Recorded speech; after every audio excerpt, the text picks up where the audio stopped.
Hey everybody, Tish with Flipside Mentorship here. This month we are going to be speaking with a counselor, ministry leader, Melissa Valerga. Melissa, you ready for this? Thank you for being on. Okay, we're talking about how to pivot during crisis. And in a crisis, there's a lot of insecurities that come to play. So I would say for adults and child alike, what are some ways that you can gain some security in insecure times? Great question. So one of the ways that we can do that is by creating normalcy. This is for adults and children. So keeping as much routine as we can. So wherever that is, depending on your circumstances, this is going to look different, but even if that's same bedtimes or same meal times or just before bed traditions or celebrations or weekend rituals that you have, anything like that can become a stabilizing, grounding thing. I would also say hugs and physical touch is good. We all need that. It closes a psychological loop in our brain, which is very much a physical experience, and it creates a feeling of safety for us.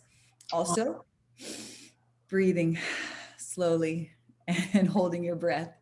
You can practice that with your children by doing it with them. Yeah. All right. Thank you. I was also going to say, what are some ways to look at the unknown? So whatever circumstance you are in, how do you train your mind to see the good in it? I think you have to be far more intentional to train your mind to see the good, because past experiences will tell us that unknowns are unsafe.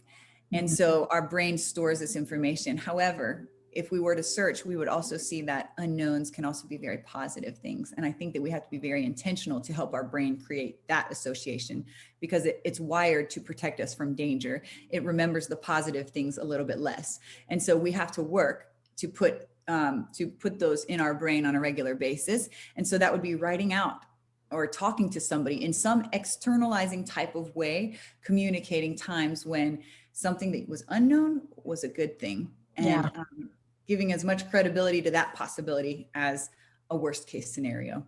Absolutely. And so for those who are feeling the isolation, children and adults alike, what are ways do you think we could connect, and how important do you really find that?